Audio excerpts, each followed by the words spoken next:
Alright, what's going on, guys? It's Young46. This is part 2 of my short game talk.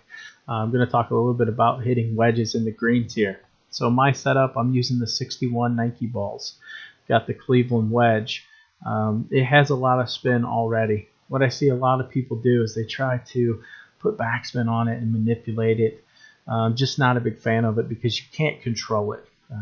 You really can't control how much, if I put just a tiny little bit of backspin on this ball, who knows where it's going to go. And I can't factor that in. Whereas, if I keep it neutral, I'm still going to spin back a little bit, but it's controllable and I can factor it in. It's probably going to be about 3 to 4 feet, so about a yard. That's something I can calculate in. If anything, with these wedges, I would put top spin on them just to control the spin because they do have so much. The whole goal here is really controlling the spin. If I'm hitting a punch or something less than full, then I might do full backspin just simply because it's a lower ball flight and it's just going to hit and check up.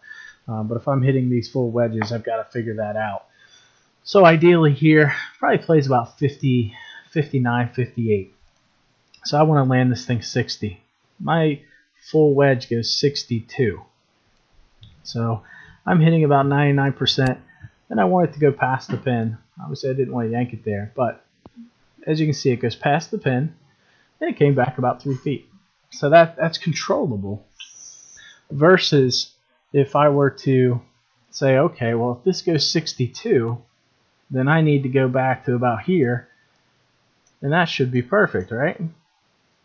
Well, when I hit this, you're going to see that the 1 yard I factored in for backspin probably ends up becoming 3 or 4 or more. Look at that. That was just a fractional amount of spin. But look what a game changer that was. I landed pin high. Now I've got an 18-foot putt. Versus hitting it neutral or even a little bit of top. Right? I can hit this thing with top. And now it's going to increase my distance. So it's probably going 63 now. And I want to land at 59. So probably somewhere right around there. I'm not going to get the backspin, but it should just kind of hit and die. Right? It's about half of what I would have gotten. But again, I can control that. I can manage that amount of spin. So that's something, I think a lot of people could benefit from is really controlling that spin. It's a lot different than real golf in that aspect. All right, so let me put this sucker in the bunker, and let's talk a little bit about bunker shots.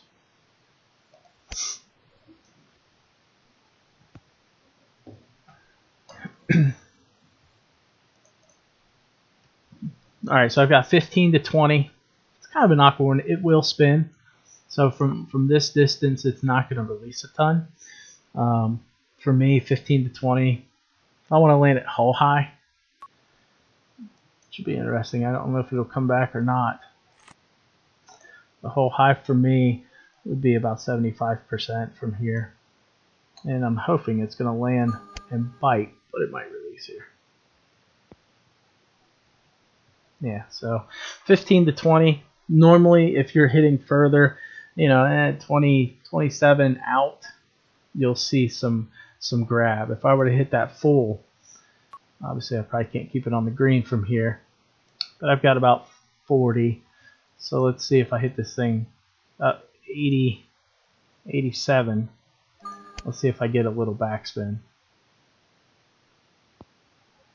Yeah, so that would have came back with backspin. So that's your 15 to 20. You can almost play that like a regular punch shot or something where that full backspin won't kill you. Let me see if I can get us out into some rough here.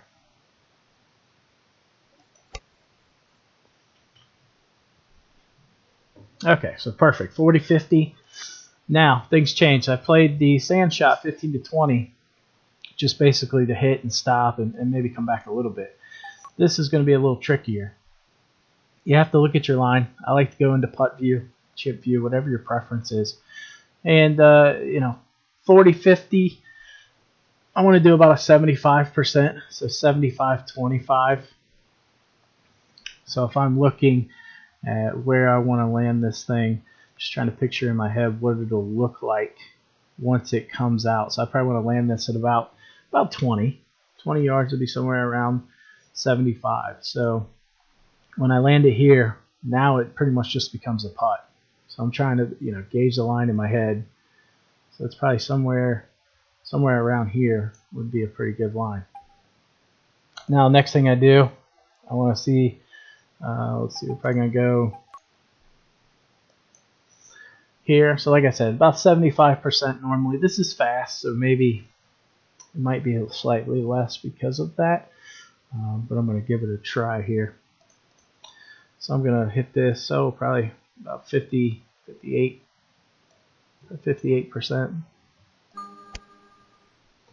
Now it becomes a putt from here.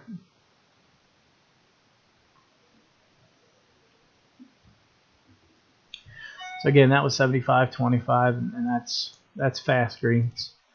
You could punch it too. You could try to hit a punch. I normally don't, but you could play around with it. I honestly don't know what my yardage would be for that because I don't hit it. Usually I hit full just because I can control the amount of release and I've got it down. But again, something to play around with here. I'm just taking a good guess here what it might be. Go 75 and see. Yeah, so that was a little too much. I got a little more release out of that too because the ball flight is lower. So that's one of the reasons I prefer to just use a full. And to me, I can hit full from pretty far. Anywhere from 51 would be my 64 all the way down to 19. I would use a full shot. Then from there, below that, I could use my pitches and flop if I need to. So that's just something to think about. Let's see, maybe I'll do another. So this should go about 11. Well, I didn't want to get that on the green.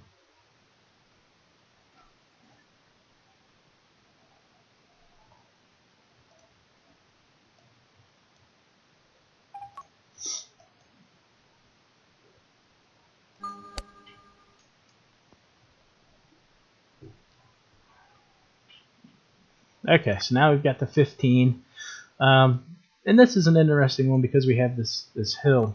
You can see it right in here, this nice big ridge here. So you've got a couple options. You could run the pitch in, land it about right here, and it should take one big hop and then start stopping and maybe release a little. Or you could go with the flop. Big proponent of the pitch, especially if you have this set up in terms of balls and club. It's such a great shot.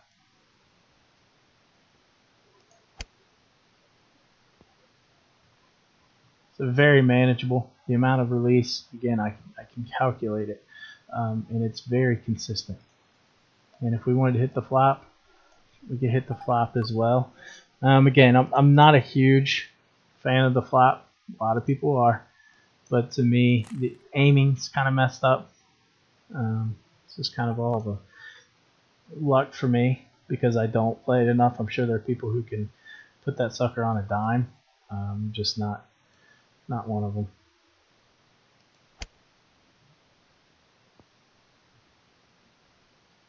But again, it's a good shot, especially if I had that ridge a little closer to the hole and I needed something there. Now I have seen people hit the flop shot neutral. Neutral meaning they don't adjust the aimer. And then what they will do is just simply misting out here and aim that way. Just like that. So that's a way. I've tried it. It's probably the first time I've holed one, but something to look at. All right, guys, that's been part 2. Hopefully you guys are out there hitting some punches, hitting some pitches, really looking at it. Chips, they're viable. Not my shot. I'll never use a chip. I've got my pitch all the way down to 4 yards pretty accurately, so there's really no need for me to use a chip. But you got to find what works best for you. The best thing is just going around and experimenting. Go into practice mode. I try to go into practice mode literally every day.